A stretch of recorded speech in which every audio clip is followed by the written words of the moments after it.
عند ربهم يرزقون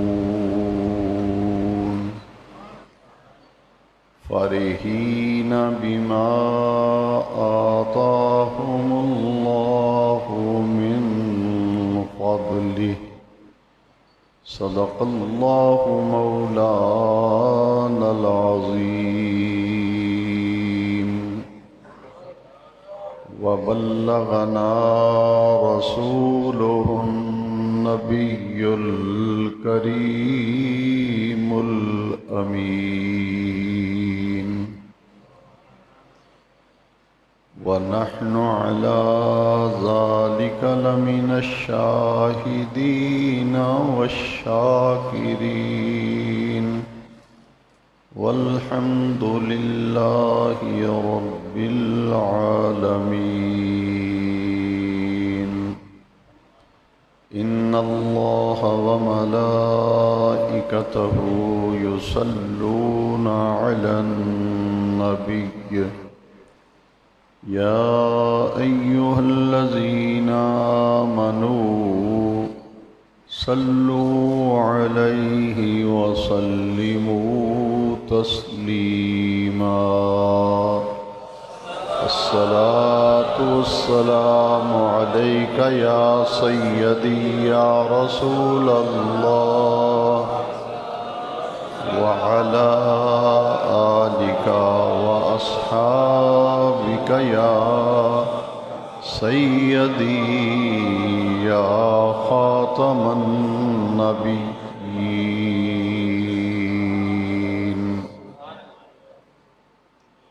حمد و صلات کے بعد ذوی الاحترام حاضرین و سامعین اجتماع جمعۃ المبارک، ماہ محرم الحرام شریف کے جمعہ مبارکہ میں ہم سب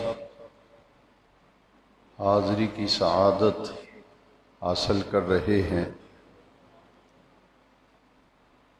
گزشتہ جمعہ مبارکہ میں محرم شریف کی نسبت سے شہادت کے عنوان پر منصب شہادت،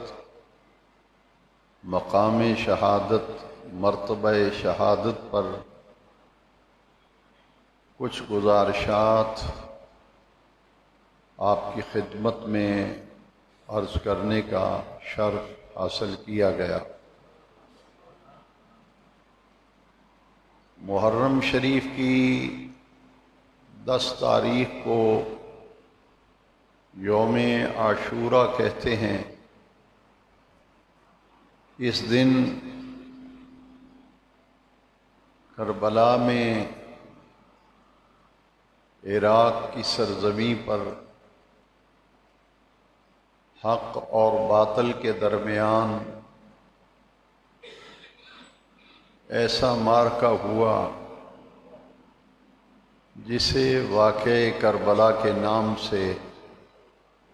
لوگ جانتے اور پہچانتے ہیں. آج کے خطاب جمعہ میں واقعہ کربلا کے حوالے سے چند اہم گوشے آپ کی خدمت میں ان پر گفتگو کرنے کا شرف حاصل کیا جا رہا ہے کہ یہ کربلا کا واقعہ کیوں پیش آیا اور ان شہادتوں کا پس منظر کیا ہے، اور یہ تمام حالات و واقعات جو کربلا میں پیش آئے اس کی بنیاد کیا تھی، یہ قربانیاں کیوں پیش کی گئیں. خاندان نبوت نے اپنا تمام سرمایہ حیات کن عرفہ اور اعلیٰ مقاصد کی خاطر خرچ کر دیا تھا۔ اس پوری بات کو سمجھنے کے لیے سن 60 ہجری سے ان تمام معاملات کا آغاز ہوتا ہوا دکھائی دیتا ہے کہ ہمارے پیارے نبی کریم صلی اللہ علیہ وسلم کے دنیا سے پردہ فرما جانے کے 50 سال بعد حضور کو وصال فرمائے ہوئے نصف صدی بیت گئی تھی۔ 50 سال کے بعد بنو امیہ کے خاندان کا ایک فرد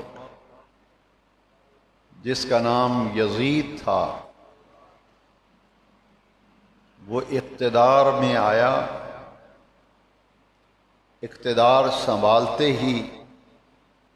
رجب کا مہینہ تھا، سن 60 ہجری تھی، کھلم کھلا شریعت محمدیہ کی مخالفت کی گئی اور اللہ تبارک و تعالی کے دین کے تمام معاملات میں بگاڑ پیدا کر دیا۔ اقتدار میں آتے ہی یزید بدنہاد نے دین خدا کی بے حرمتی شروع کر دی، شریعت مصطفیٰ کی مخالفت شروع کر دی، فسق و فجور کو رواج دیا، نماز کی پابندی کو ختم کر دیا اور اسلام کے جتنے شعائر تھے ان کا مذاق اڑایا جانے لگا۔ ایک ایسی کیفیت پیدا کر دی گئی کہ دین خدا اور شریعت مصطفیٰ علیہ تحیت و ثنا کی شدت کے ساتھ مخالفت کی گئی۔ احکام الہی کے معاملے میں غافل کر دیا گیا، یہاں تک کہ نمازوں کی پابندی ختم کر دی گئی، فسق و فجور کو رواج دیا گیا۔ ایک ظالمانہ، کافرانہ، فاسقانہ اور فاجرانہ نظام مسلمانوں پر مسلط کیا اور خلافت علی منہاج نبوت اس کے برعکس بادشاہت کی بنیاد رکھی گئی اور بادشاہانہ طرز حکومت اپنایا گیا۔ یہ سارے معاملات اگر کسی شخصیت کی نظر میں تھے تو اس شخصیت اور اس ہستی کا نام سیدنا امام حسین تھا رضی اللہ تعالی۔ آپ جانتے تھے کہ پہلے انبیاء کرام کے ادیان کے ساتھ قوم نے کیا حشر کیا تھا، لہذا ان سارے معاملات کو دیکھ کر امام حسین رضی اللہ تعالیٰ عنہ کیسے خاموش رہ سکتے تھے؟ اس ظالمانہ، کافرانہ، فاسقانہ، فاجرانہ طرز حکومت کو آپ کیسے برداشت کر سکتے تھے؟ کیونکہ آپ نے وہ خلافت کا زمانہ دیکھا تھا جس خلافت کی بنیاد نبی کریم صلی اللہ علیہ وسلم نے مدینہ منورہ میں رکھی تھی۔ اس نظام خلافت کو سنبھالنے کے لیے اور دین خدا کی حفاظت کے لیے، شریعت مصطفیٰ کی بقا اور سالمیت کے لیے، پھر امام علی مرتبت، امام علی وقار، نواسۂ رسول، جگر گوشۂ بطول، سیدنا امام حسین رضی اللہ تعالی عنہ و سلام اللہ علیہ وعلی ابیہ و امہ و جدہ من یومنا ھذا الی یوم الدین۔ آپ میدان عمل میں آئے اور آپ نے یہ فیصلہ کر لیا کہ میرا پورا سرمایہ حیات، میری زندگی کی ساری پونجی اگر لٹتی ہے تو لٹ جائے، سارا خاندان قربان ہوتا ہے تو ہو جائے، مگر شریعت مصطفیٰ کو بچا لیا جائے، دین خدا کے احکام کا تحفظ کر لیا جائے۔ اس عظیم کارنامے کو سر انجام دینے کے لیے امام علی مرتبت، سالمیت اور بقائے دین کی جنگ لڑنے کے لیے پھر پورے خاندان کے ساتھ میدان میں اتر چکے تھے۔ سن 60 ہجری رجب کے مہینے میں یزید اقتدار میں آتا ہے، اور اقتدار میں آتے ہی اس نے دمشق، چونکہ کیپٹل تھا، دارالحکومت تھا، ملک شام کے شہر دمشق میں یزید نے اپنا دارالحکومت بنایا ہوا تھا۔ وہاں سے اس نے ایک خط لکھا۔ مدینہ منورہ کا گورنر، جس کا نام ولید بن عقبہ تھا، جو محب اہل بیت تھا، نیک دل آدمی تھا، یزید نے خط لکھا کہ اہل مدینہ میں سے 3 افراد کے نام میں بتاتا ہوں، ان سے بیعت لو میری حکمرانی کے لیے، میری حکومت کی تائید میں ان سے بیعت لو۔ ایک حضرت سیدنا امام حسین ابن علی رضی اللہ تعالی عنہ و سلام اللہ علیہ، دوسرے حضرت عبداللہ بن زبیر، تیسرے حضرت عبداللہ بن عمر رضی اللہ تعالیٰ عنہما۔ ان 3 لوگوں سے یزید کی حکمرانی کی بیعت لی جائے۔ ولید بن عقبہ گورنر مدینہ نے اپنے نائب، جو شیطان صفت تھا اور بڑا ملعون قسم کا آدمی تھا، مروان بن حکم، وہ نائب گورنر تھا، ولید بن عقبہ نے اس سے بلایا اور مشورہ کیا کہ یزید کا یہ حکم نامہ دمشق سے آیا ہے کہ 3 لوگوں سے بیعت لو، اس کے بارے میں، اس کے حوالے سے تو کیا مشورہ دیتا ہے؟ تو مروان بن حکم نے کہا کہ فوری طور پر تینوں سے بیعت لو، اگر وہ بیعت کر لیں تو فبہا، اگر بیعت نہ کریں تو ان کے سر قلم کر دو۔ مروان بن حکم نے یہ مشورہ دیا، جو بڑا ملعون قسم کا شخص تھا، لعنتی قسم کا، دشمن اہل بیت تھا، اس نے یہ مشورہ دیا۔ حضرت عبداللہ بن زبیر رضی اللہ تعالیٰ عنہ جس دن ولید بن عقبہ نے بلا کر بیعت کا مطالبہ کیا، تو حضرت عبداللہ بن زبیر رضی اللہ تعالیٰ عنہ نے اس سے کچھ وقت مانگا، اور دوسرے دن ہی آپ مدینہ منورہ سے ہجرت کر کے مکہ مکرمہ بما اہل و عیال منتقل ہو گئے۔ حضرت امام حسین رضی اللہ تعالیٰ عنہ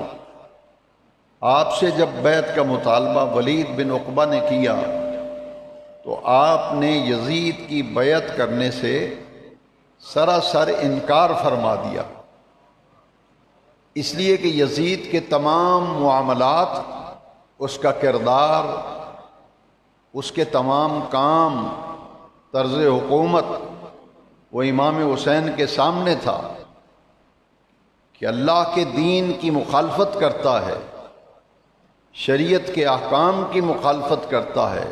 فاسق اور فاجر ظالم حکمران ہے، بادشاہت کی بنیادوں کو مضبوط کر رہا ہے۔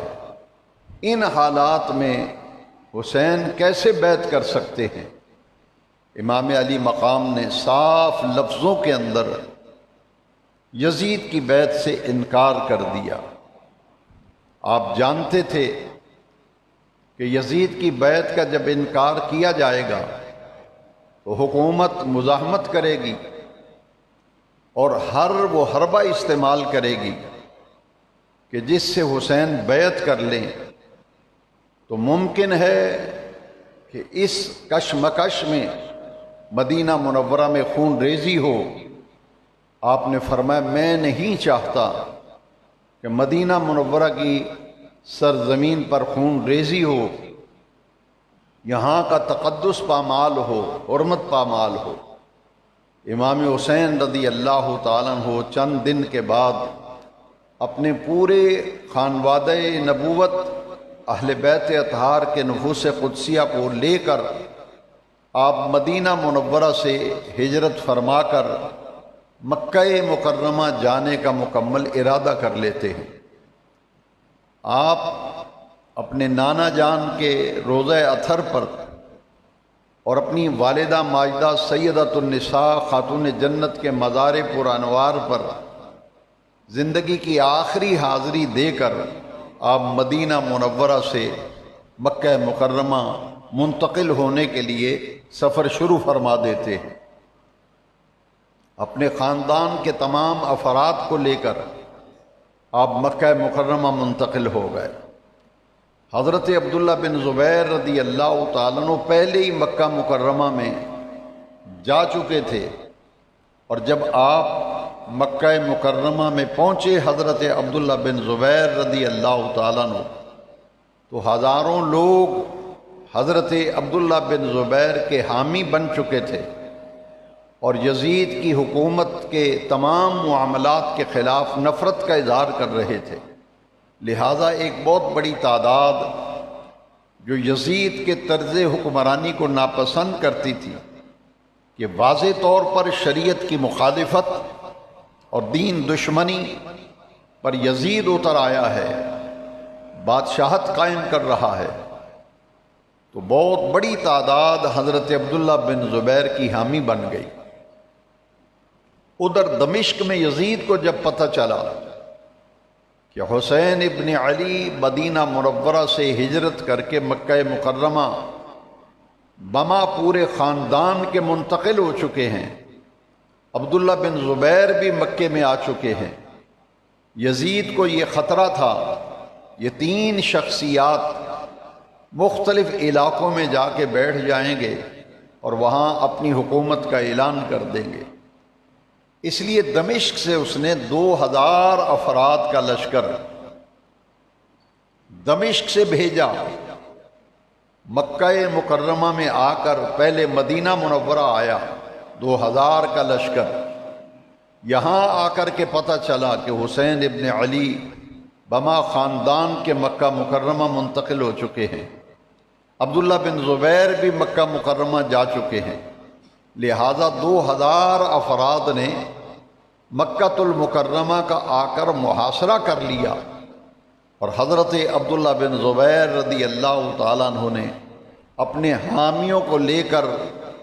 یزیدی لشکر کا مقابلہ کیا، اور اس کشمکش میں مکہ مکرمہ سے باہر ایک لڑائی ہوئی، معرکہ ہوا، جس میں 2000 آنے والے لشکر کا جو سپہ سالار تھا وہ عبداللہ بن زبیر کے حامیوں کے ہاتھوں قتل ہو گیا۔ اس معرکہ آرائی میں حضرت امام حسین رضی اللہ تعالیٰ عنہ نے حصہ نہیں لیا۔ اس لیے حصہ نہیں لیا کہ جیسے مدینہ منورہ میں خون ریزی سے حرم مدینہ کا تقدس حسین پامال نہیں کرنا چاہتے تھے، اسی طرح مکہ مکرمہ میں تقدس مکہ مکرمہ اور حرمت مکہ مکرمہ کے پیش نظر آپ نے اس جنگ میں بھی حصہ نہیں لیا۔ لہذا ناکامی کے بعد رجب کے مہینے میں آپ منتقل ہوئے تھے مکہ مکرمہ۔ جیسا کہ میں پہلے عرض کر چکا ہوں کہ مدینہ منورہ کا گورنر جو ہے ولید بن عقبہ محب اہل بیت تھا، نیک دل آدمی تھا، اس نے حضرت امام حسین سے تعرض نہیں کیا، نہ حضرت عبداللہ بن زبیر سے، یزید کو یہ بات بڑی ہی کھٹکی کہ گورنر میرا ہو اور میری حکومت کا گورنر ہو، اور یزید کو یہ بات بری طرح سے گھائل کر رہی تھی کہ میرا گورنر ہو اور حسین کو کھلی چھٹی دے دے کہ وہ مدینہ منورہ سے مکہ چلے جائیں۔ اس نے انہیں گرفتار کیوں نہیں کیا، ان سے بیعت کیوں نہیں لی؟ اور اگر بیعت نہیں کی تو مروان نے کہا تھا ان کے سر قلم کر دو، تو اس نے تو کچھ کیا ہی نہیں، نرمی برتی ہے، جس کے نتیجے میں حسین پاک مکہ مکرمہ منتقل ہو گئے ہیں۔ رجب کے مہینے میں آپ آئے تھے تو شعبان گزرا، اور رمضان شریف کے مہینے میں یزید نے مدینہ منورہ کے گورنر ولید بن عقبہ کو معزول کر دیا، صرف اس جرم میں کہ اس نے حسین ابن علی سے تعرض نہیں کیا، انہیں روکا نہیں، ان سے بیعت نہیں لی، ان پر سختی نہیں کی، ان کا راستہ نہیں روکا۔ لہذا حضرت امام علی مرتبت سیدنا امام حسین مکہ مکرمہ میں قیام پذیر تھے۔ رجب کے مہینے میں یہاں آئے، کم و بیش 4 مہینے آپ نے مکہ مکرمہ آنے کے بعد یہاں شہر مکہ پاک میں بسر کی، اور شوال کا مہینہ گزرا، ذیقات کا مہینہ آیا، تو پوری دنیا سے لوگ حج کرنے کے لیے مکہ مکرمہ آ رہے تھے۔ امام علی مرتبت سیدنا حسین ابن علی کو یہ پتہ چلا کہ یزید نے مختلف علاقوں سے حج کے موسم میں کچھ ایسی منصوبہ بندی کی ہے کہ مکہ مکرمہ میں جا کر خون ریزی کی جائے، حسین ابن علی کو بیعت پہ مجبور کیا جائے، اگر بیعت نہ کریں تو انہیں معاذ اللہ قتل کر دیا جائے۔ امام علی مقام نے جب سارے حالات کا جائزہ لیا کہ یہاں یزید خون ریزی کروانا چاہتا ہے، آپ کو اہل کوفہ نے خط لکھنا شروع کر دیے، کیونکہ کوفہ ایک ایسا شہر تھا جہاں حضرت مولا علی کرم اللہ تعالی وجہ الکریم نے اپنے دور خلافت میں مدینہ منورہ کیپٹل تھا، اسلامی سلطنت کا دارالخلافہ تھا، مگر حضرت علی کرم اللہ تعالی وجہ الکریم نے کوفہ کو دارالخلافہ بنایا، اس لیے کہ اسلام کی سرحدیں اتنی پھیل چکی تھیں کہ ایران، شام، عراق، فلسطین تک اسلام پھیل چکا تھا، یورپ کی سرحدوں پر اسلام دستک دے رہا تھا، یہاں تک کہ جو اسپین کا علاقہ ہے وہاں تک اسلام کی روشنی پھیل چکی تھی، اور یہ علاقے مدینہ منورہ سے بہت دور تھے، اس لیے حضرت مولا علی کرم اللہ تعالی وجہ الکریم نے مدینہ منورہ کی بجائے کوفہ کو اپنا دارالخلافہ بنا لیا، اور آپ کوفہ میں منتقل ہو گئے تھے۔ اہل کوفہ کی کثیر تعداد حضرت علی سے محبت کی دعوے دار تھی، اور یہ بات ہر کسی کے علم میں تھی اس دور میں کہ کوفہ ایک شہر ہے کہ یہاں کے باسیوں کی اکثریت حضرت مولا علی کی چاہنے والے، ان کے حامی، سیاسی اعتبار سے ان کی حمایت کرنے والے ہیں۔ لہذا اہل کوفہ نے جب یزید کا دور آیا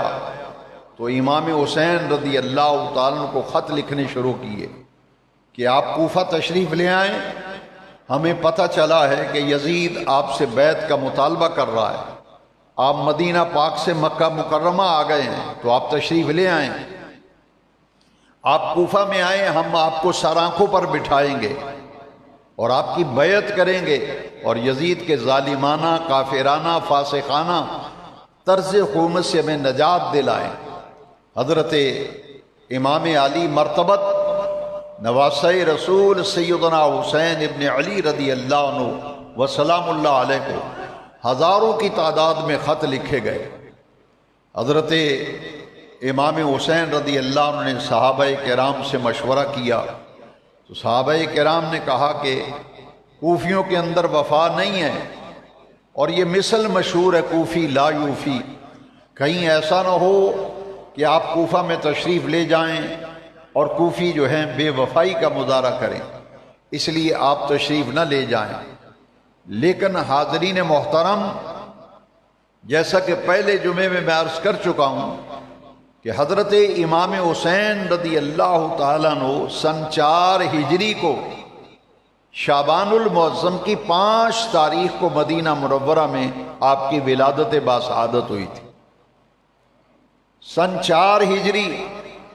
شعبان کی 5 تاریخ تھی جب امام حسین مدینہ منورہ میں پیدا ہوئے تھے، تو آپ کی پیدائش کے بعد شیر خارگی کے عالم میں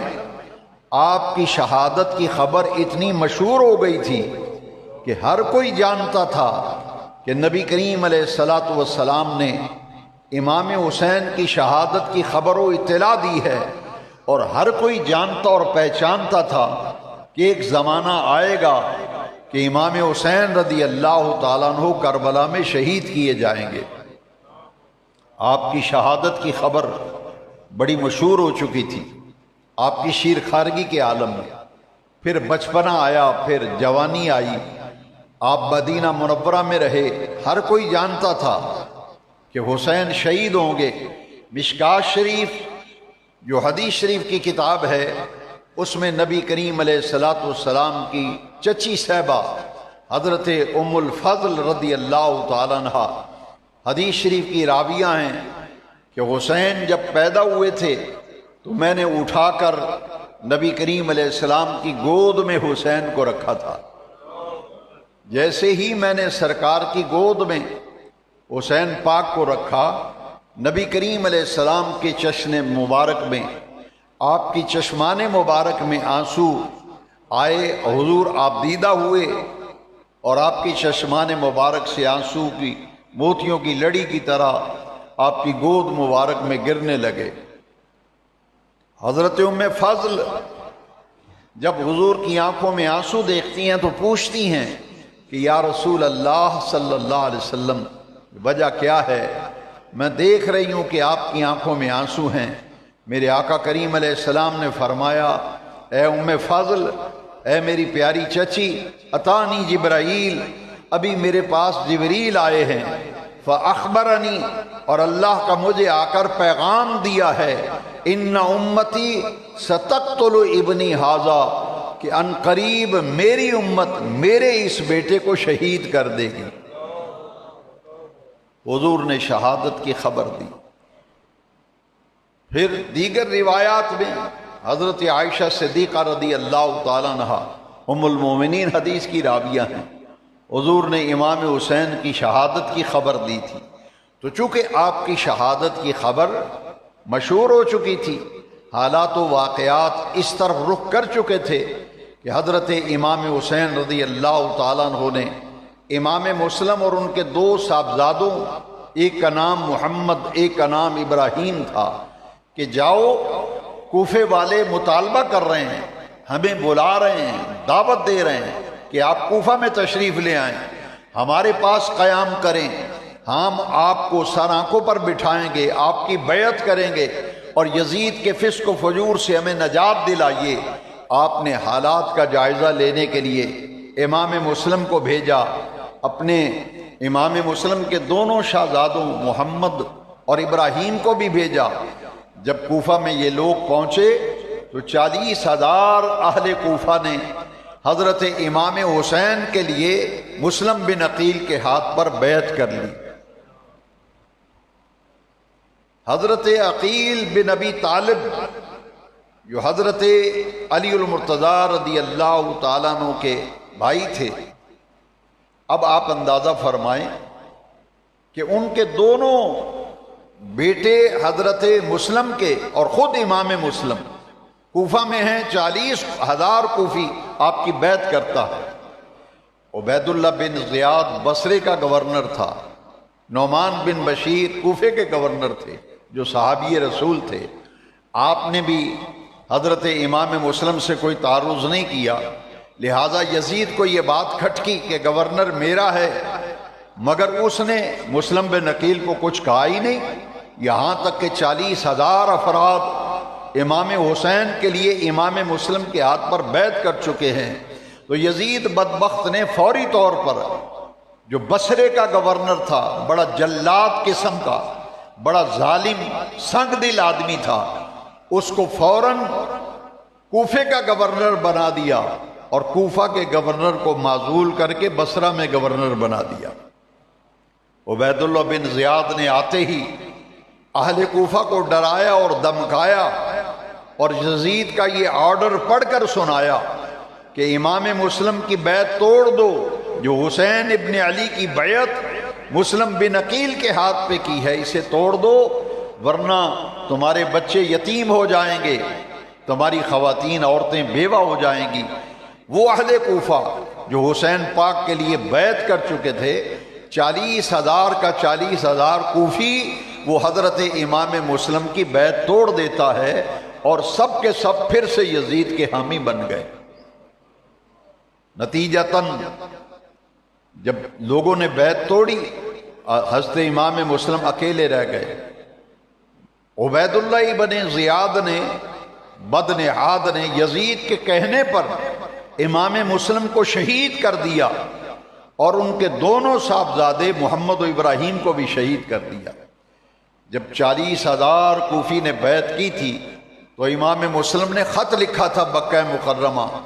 حضرت امام حسین رضی اللہ عنہ کو کہ آپ تشریف لے آئیں،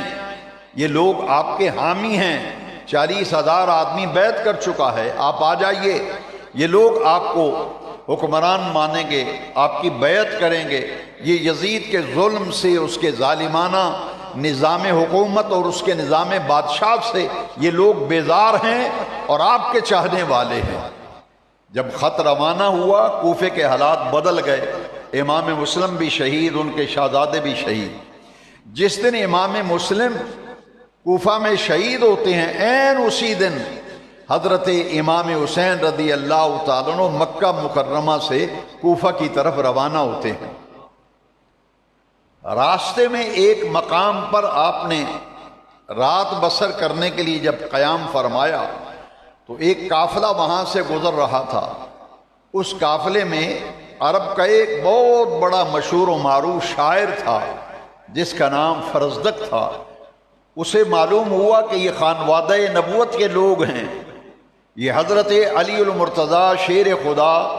مولا کائنات کے نور نظر و لخت جگر ہیں، یہ جنت کے جوانوں کے سردار ہیں، حضرت امام حسین یہ کوفہ کی طرف جا رہے ہیں۔ فرزدق آیا اور حضرت امام مسلم سے کہا کہ حضرت کوفہ کا ارادہ ترک فرما دیجئے، کوفیوں کے اندر وفا نہیں اور عملی طور پر اس کا مظاہرہ ہو چکا ہے۔ وہ 40,000 لوگ جو بیعت ہوئے تھے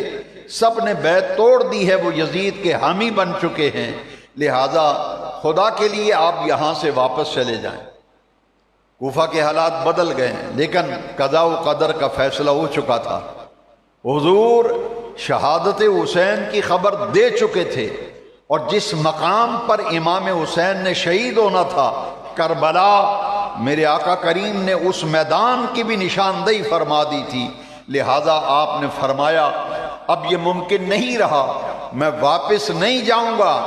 میں اپنے نانا جان کے دین کی بقا کے لیے، شریعت اسلامیہ کو بچانے کے لیے اور نظام خلافت کی بقا کے لیے اب میں کوفہ ہر صورت میں پہنچوں گا، سب کچھ قربان ہوتا تو ہو جائے، مگر اب نانا جان کی شریعت اور دین کی بقا کا معاملہ ہے، اس کے لیے میں بڑی سی بڑی قربانی دینے کے لیے بھی تیار ہوں۔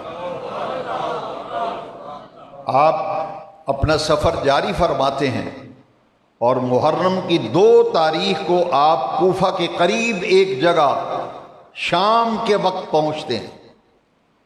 جب شام ہوئی تو آپ نے رات گزارنے کے لیے وہاں قیام کا اعلان کیا، لوگوں سے پوچھا کہ بتاؤ یہ کون سی جگہ ہے؟ کسی نے کہا کہ اس کا نام نینوا ہے۔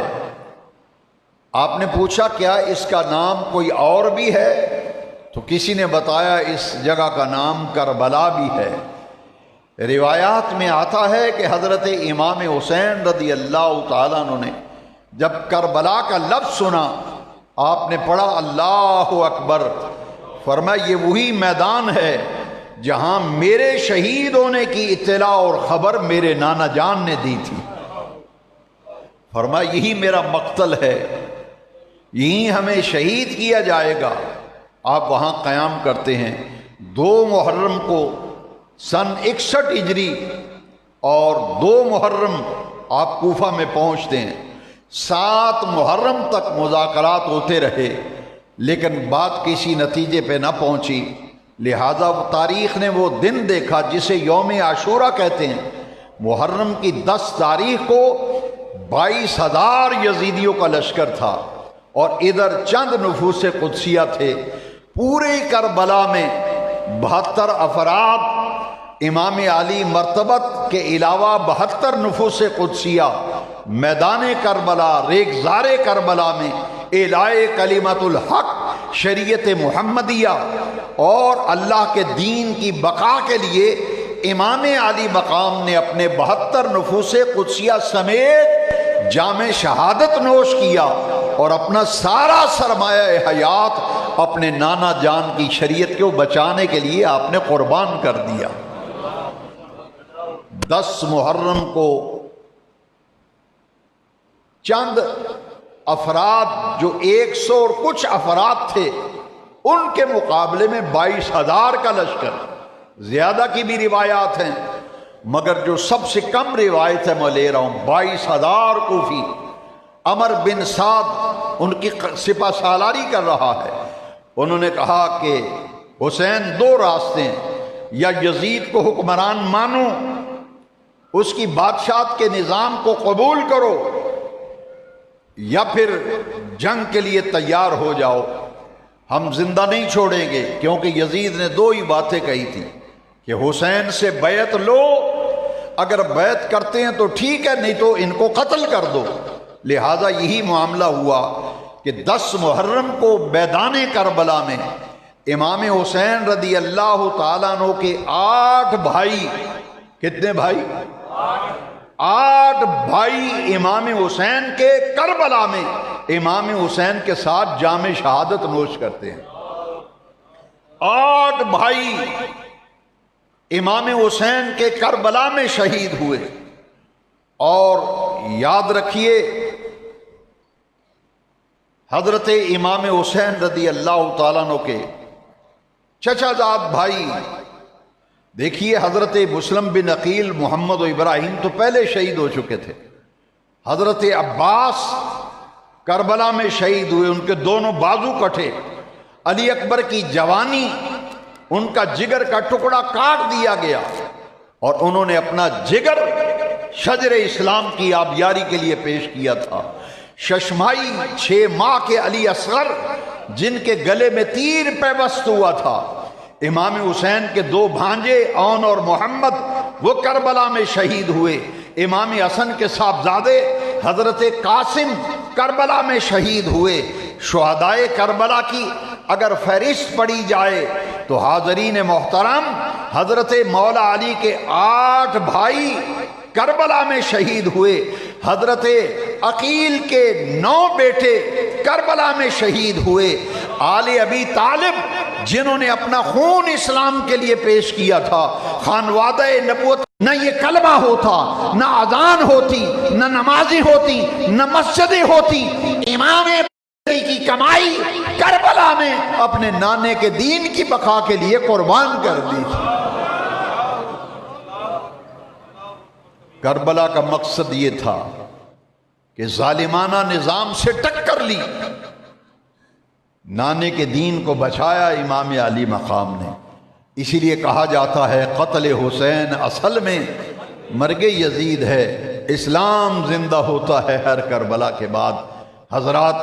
انشاءاللہ العزیز جمعۃ مبارکہ میں تذکرہ چلتا رہے گا۔ 10 محرم آ رہی ہے اتوار کو انشاءاللہ العزیز، اس اتوار کو یوم عاشورہ ہے۔ اپنے گھروں میں امام پاک کی نیاز دیجئے، لنگر پکائیے، روزہ رکھیے، کیونکہ عاشورے کا روزہ نبی کریم علیہ السلام سے منقول ہے۔ اس دن صدقہ و خیرات کرنا، تلاوت کرنا، نوافل پڑھنا،